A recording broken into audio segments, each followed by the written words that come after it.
Okay, here we are. This is the wall my wife and I built today.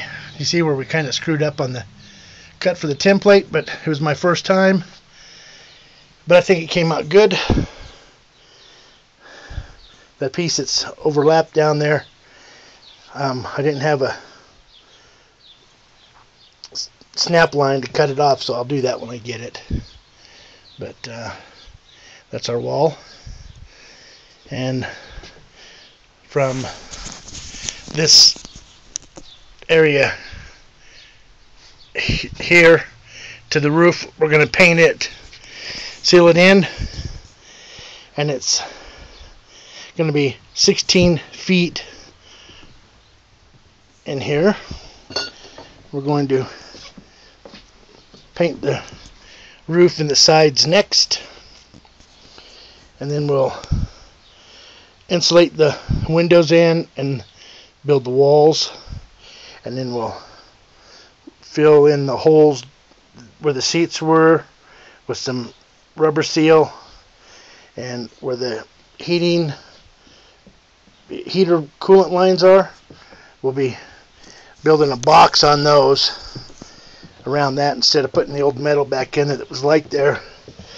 I actually built a little piece of it right there just so I could leave that hole open, so that when I built it, you know, it'll run all the way to the front. That's temporary right there. That's not permanent. And I gotta cut that line where it's crooked there and make it straight. I've got a socket I put in there temporarily because I removed that heater that was there. I'm gonna use the radiator that was in that heater box there. That's going to be used for a heat exchanger in the back of the bus. That's going to have a 330-gallon tote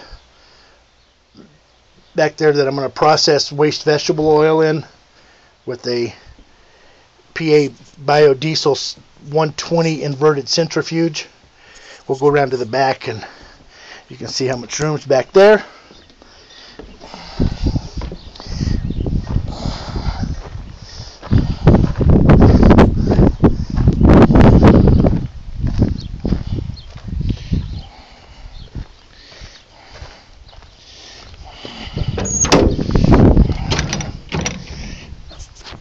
And as you can see, it is very messy back here. I've just been throwing some stuff. I got all my tools are in the back there, but there's 13 feet back here. This is the emergency door on the driver's side. There's the emergency door on the passenger side. I'm going to be cutting that door, taking that door off, and the aluminum flashing you see back there. I'm going to take that off, and I'm going to cut that out in that window temporarily so we can put the 3 totes back here that we're going to put in there. There'll be two of them that will be side by side here in the back. Those will be dirty tanks. And then in between the fender wells where my buddy heater's sitting will be the clean tank with the PA Bio system centrifuge on it. And then in the back window I will be mounting a 100-gallon usable fuel tank to put the clean fuel into. And then where the back seats were back there, that's where I'll be putting the heat exchangers and the inline fuel heaters and fuel filters. So I'll be toting, if I get lucky enough to ever be full of fuel, I would have 1,090 gallons of waste vegetable oil on here, but I'll never get that lucky. But over there on the back, over the fender well, there by the Mr. Buddy heater, that will be where my pickup pump and pre-filters will be to empty into the dirty tanks. And I will plumb all the tanks in with PVC so that I can change tanks to fill 1 tank up or 2 at a time or whatever, but it'll all be plumbed in. And then on this side back here, this from the clean processed 330-gallon tote, the lines will run out from there back to the fill up the 100-gallon tank that will be used when running the bus. And I will be tying into right here, if you can see that, where the heater lines come in.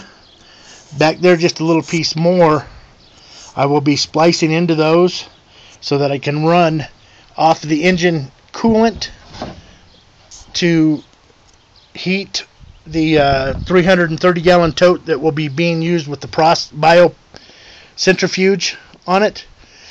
And then in the back for the heat exchanger, I'm going to just tie into the block and run those through that back panel back there, because that'll be a separate system.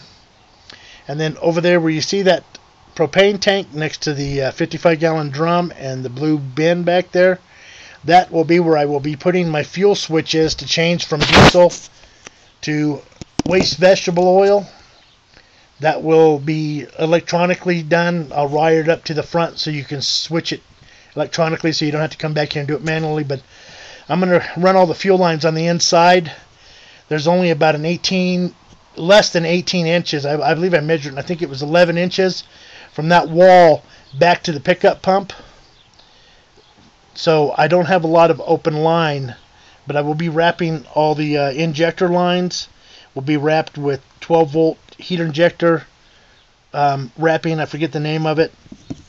And then the filters. There'll be 3 filters.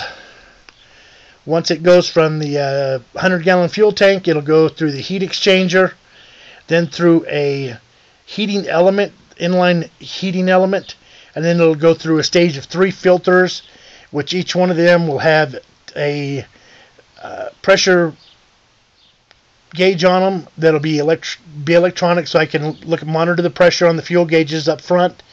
And the inline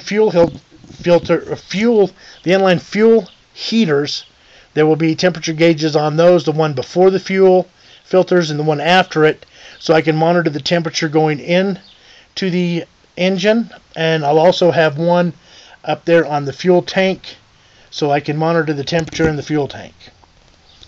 Well, that's about all I've got for now. It's been months since I've even done anything, but I'm over here at my father's in Montana, and my wife and I will be finishing up with the sleeping quarters part of the bus in the next month. And as we do the painting and stuff, I'll update it as each progress goes along. And then when I start doing the bio system, I will be posting that in stages and be more detailed on that, so that anybody that's interested in it may follow it, and hopefully it'll work for you. And just a little piece of information I wanted to share. Anybody that buys one of these school buses, if you ever noticed when you opened up the emergency doors and that buzzer goes off, it kills your bus, all you have to do is take off this little panel and just unplug one of them wires right there. Make sure it doesn't ground out, and you don't have to worry about that no more. And but that's what causes it, just in case anybody was wondering. Well, everybody have a good day, and thanks for watching.